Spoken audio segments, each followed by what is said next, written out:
سلام، نادر نوروزی هستم. به کانال من در ذهن فعال خوش اومدی. این جلسه دهم دوره تقویت حافظه است و ما در جلسه قبل وارد مبحث معرفی الگو اعداد شدیم. الگو اعداد 1 تا 20 رو من معرفی کردم و شما دیگه باید این الگو یعنی 1 تا 20 رو کامل مسلط باشی. خیلی سریع میخوایم این 20 تا الگو رو معرفی کنیم. 1 چوب راست، 2 ترازو، 3 چراغ راهنما، 4 میز، 5 ستاره، 6 مکعب، 7 هفتیر، 8 پرگار، 9 پیپ، 10 کامیون، 11 توپ فوتبال، 12 ساعت، 13 سبزه، 14 ماه شب 14، 15 گلابی، 16 شطرنج، 17 پیت حلبی 17 کیلویی، 18 طلا، 19 مینیبوس و 20 هم سیگار.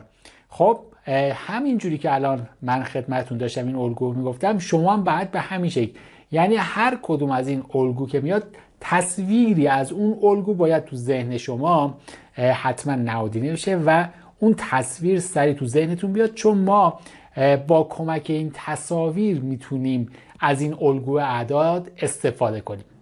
حالا این جلسه میخوایم الگو اعداد 21 تا 50 یعنی تا قبل از 50 که میشه 21 تا 49، این 21 تا 49 رو بررسی کنیم و الگو اعداد 50 تا 100 هم در جلسه بعد بهش خواهیم پرداخت.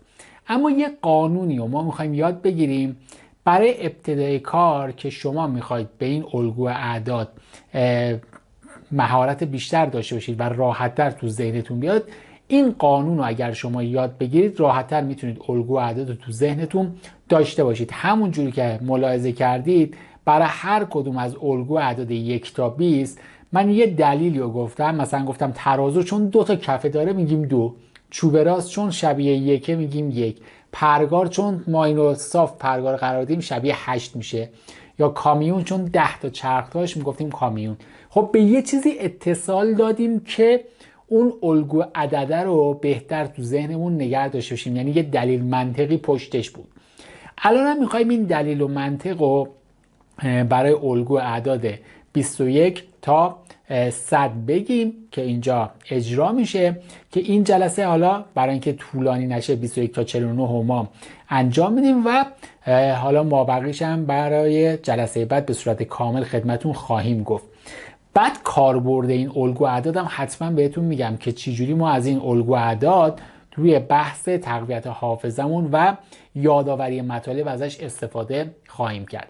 اول قبل از اینکه بریم سراغ قانونی که مثلا از 21 تا 100 چجوری اجرا میشه، یه دونه عدد 0 رو ما هنوز الگوشو نگفتیم. 0 رو من این جلسه بگم.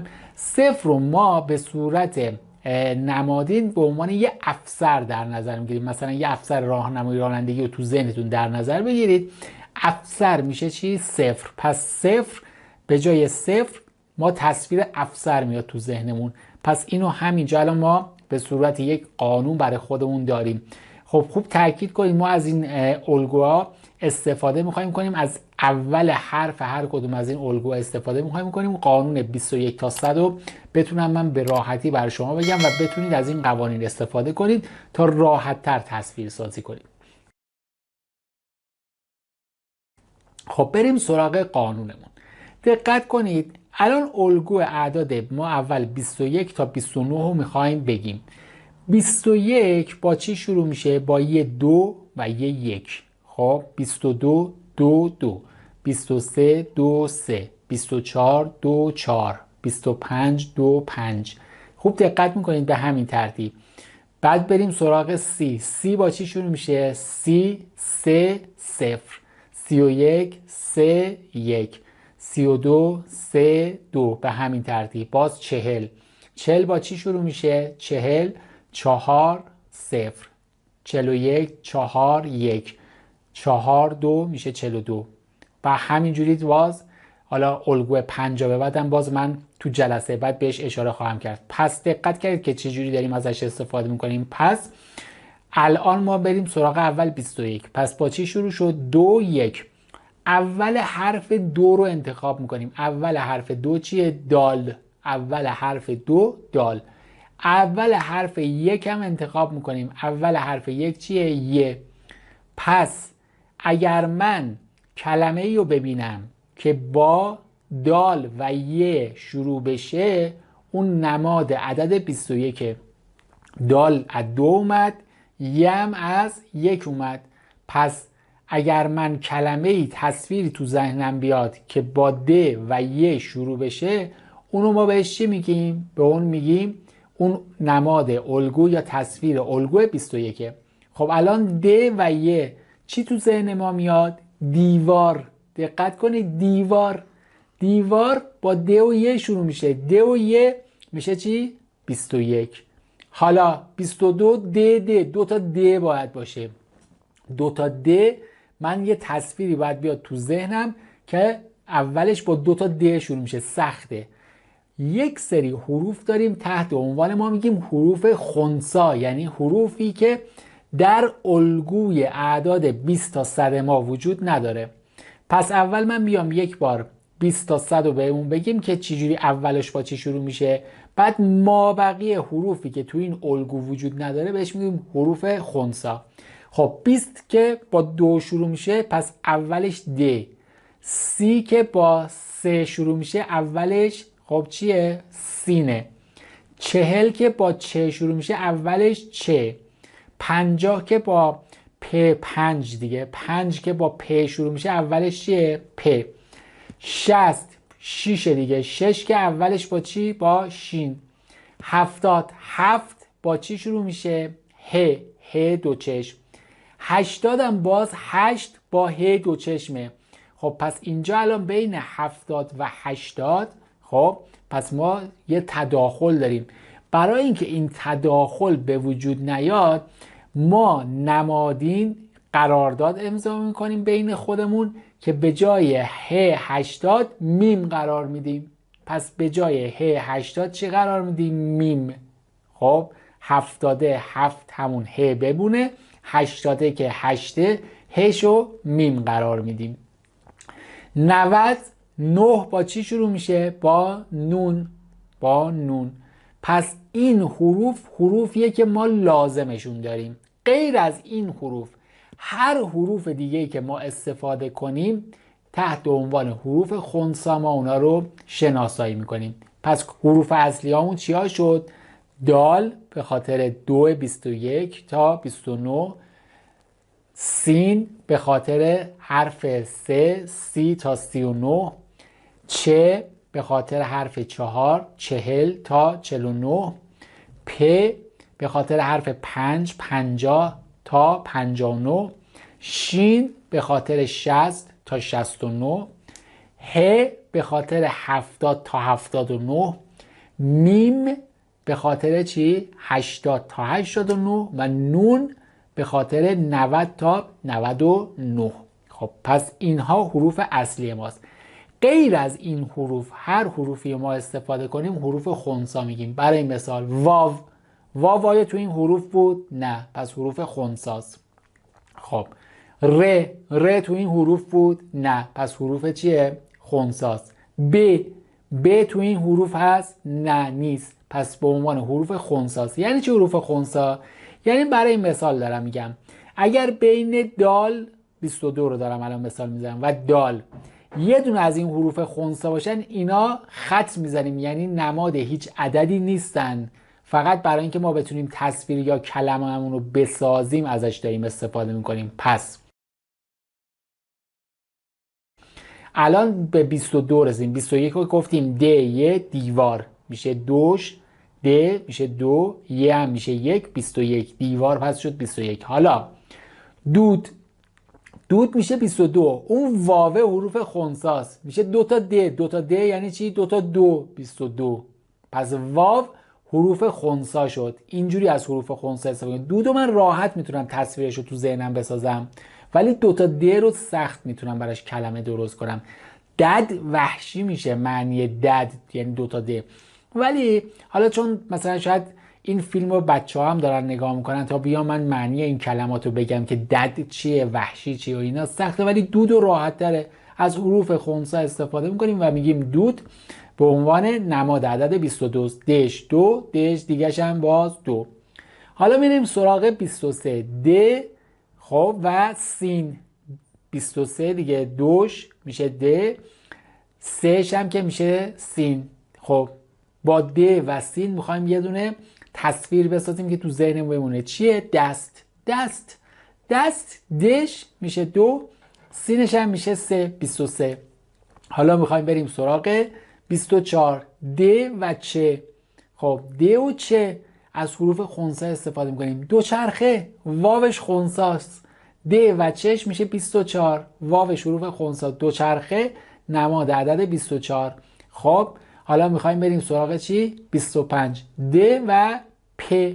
دوپینگ، باز اگر از واو استفاده کنیم دوپینگو، واوش خنثاست. دوپینگ د و پ. د و پ میشه 25. حالا میخوایم بریم سراغ 26. د و شین. دشت، یه دشت بزرگ تو ذهنمون تصویرش رو میاریم. دشت میشه 26. حالا میخوایم بریم سراغ 27. میشه د و ه. د و ه 27. دهکده.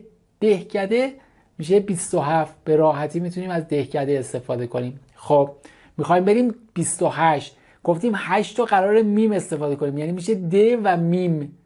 28 8 میشه، گفتیم از میم استفاده میکنیم، پس میشه د و میم. د و م دمپایی. دمپایی دش میشه 2، میمش هم میشه 8، میشه 28. پس دمپایی 28. حالا میخوایم بریم سراغ 29. د و نون. د و نون دندون. دندون 29. به راحتی 21 تا 29 رو گفتیم، سریع مرور کنیم.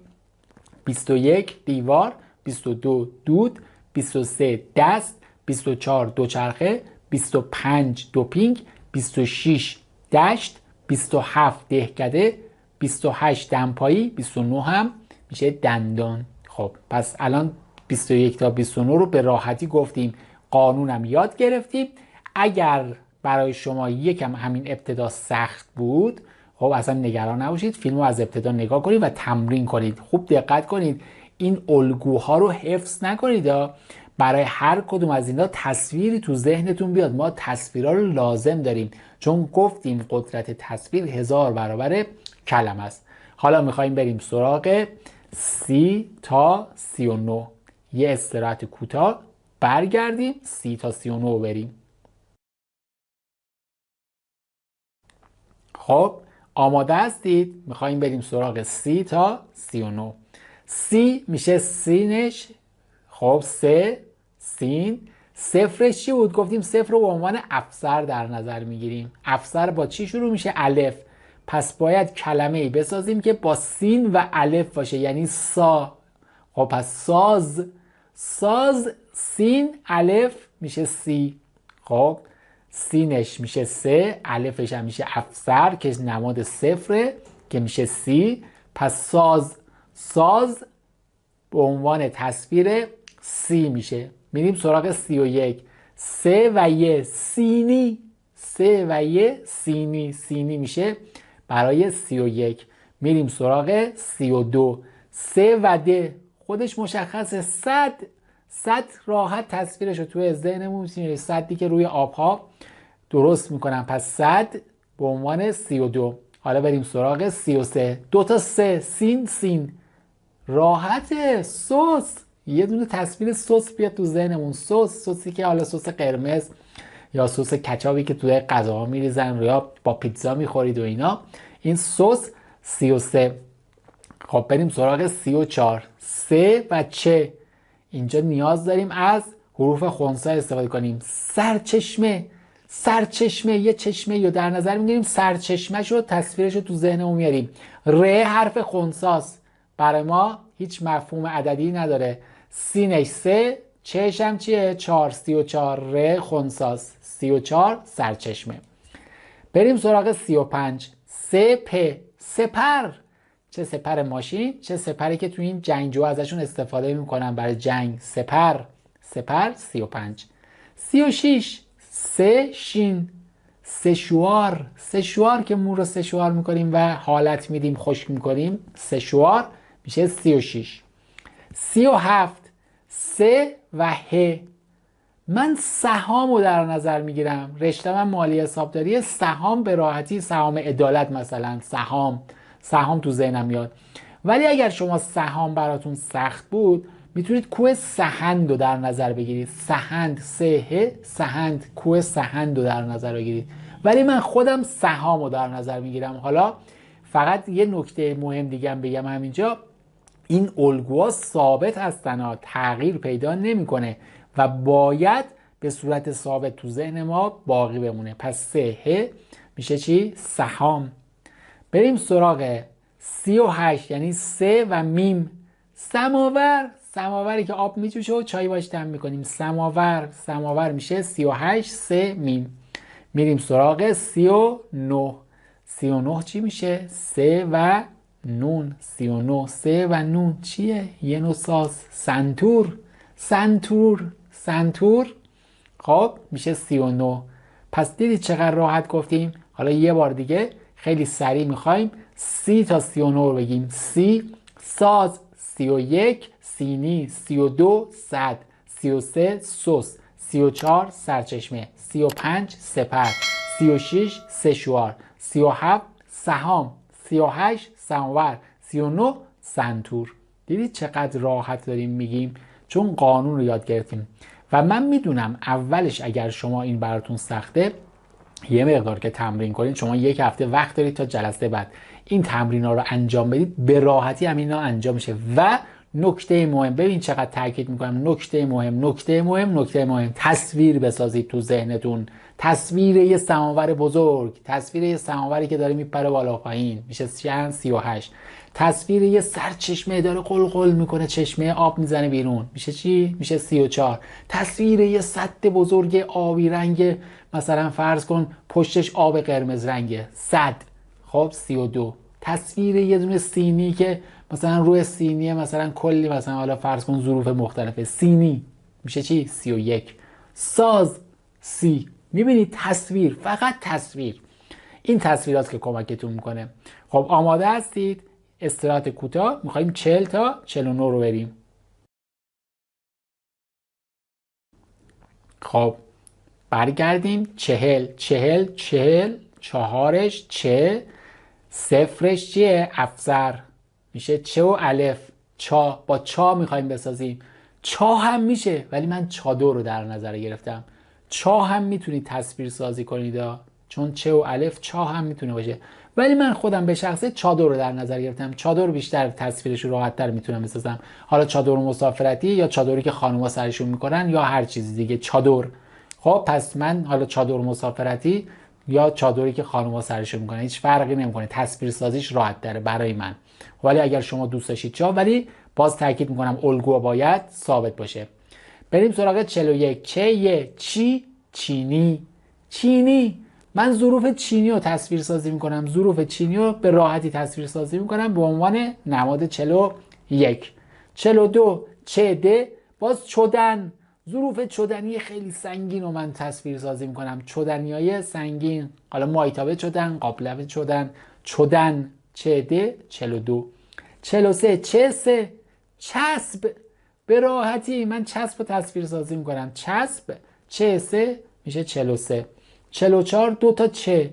خب حالا اینجا از یه حروف خنثی استفاده میکنیم. چلچله، پرنده چلچله هستش. چلچله رو دیدید؟ پرنده رو خیلی معروفه. لش حرف خنثاست، دو تا چه میشه چلچله. 44. بریم سراغ 45. چپه. من چپق رو در نظر میگیرم. قدیم با چپق تنباکو میکشیدن، خیلی ها میدونن، شکلش هم هست چپق کشیدن بوده. خب اون چه و په، چپق، برای کشیدن تنباکو مخصوصا پیرمردای قدیمی زیاد استفاده میکردن، گفتن طرف از چپق استفاده میکنه داره میکشه. پس چپق. 45 چه په چپق. 46 چشین. اولین چیزی که ما توی چهره هر کس میبینیم چیه؟ چشماشه. چشم 46. چشم 46. خب حالا میخوایم بریم سراغ 47. چهره. حالا چهرهای میتونیم زیبا، چهرهای حالا مثلا عجیب غریب. خب چهره 47. چهره 47 تصویرش بیاد تو ذهنمون. 48 چه مه چه مه مسافرت میرید چی با خودتون میبرید؟ چمدان. چمدون میشه چه مه 48. 49 چه نون من درخت چنار در نظر میگیرم، ولی شما میتونید چنگالم در نظر بگیرید. چنگالم میتونید در نظر بگیرید، ولی من خودم حالا تو کتابم هم که حالا در خصوص همین بحث نابغه شدم بود چنار رو در نظر گرفتم. خودم هم دیگه این تصویر برام نهادینه شده، ولی دوستانی گفتن چنگال، گفتم هیچ اشکال نداره شما میتونید چنگال در نظر، ولی به شرطی که ثابت باشه. بر من چی مهمه؟ اگر تصویر چنگال اومد سریع بگم 49. چرا؟ چش 4 نونش هم 9 49. یا چناری که حالا تو ذهن منه چنار، درخته چنار بزرگ تو ذهن من میاد میشه 49. خب الانم الگوی 40 تا 49 رو میخوایم سریع بگیم.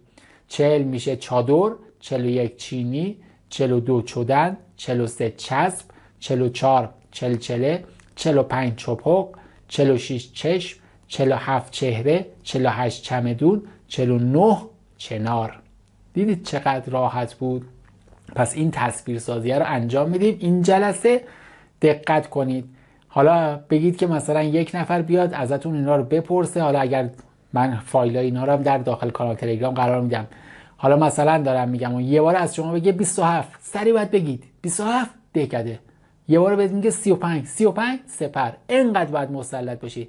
یه بار بگه 17 پیت حلبی، 5 ستاره، 15 گلابی، 26 دشت، تصویر بیاد تو ذهنمون. 30 ساز، 40 چادر، 45 چپق، 47 چهره، 41 چینی، 31 سینی، 37 سهام، 39 سنتور. میبینید به همین شکل باید خودتون رو هی در معرض آزمایش قرار بدید و این تصویرها تو ذهنتون نهادینه بشه. و دقت کنید وقتی که دارید تصویرشو میسازید ببینید چقدر مغز داره از نیمکره چپ و راستش همزمان فعالیت میکنه و باعث تقویت حافظه ما هم خواهد شد. پس الان تمرین شما اینه که الگوی 1 تا 49 رو خیلی مسلط باشید و بارها و بارها تمرین کنید. خیلی کار داریم با این الگو اعداد و تمرینات زیادی ما انجام خواهیم داد. پس تا اینجا رو داشته باشید. این جلسه رو اینجا به پایان میرسونیم. جلسه بعد برمیگردیم الگوی 50 تا 100 هم معرفی خواهم کرد. تا جلسه بعد شما رو به خدای بزرگ میسپارم. خدا نگهدار.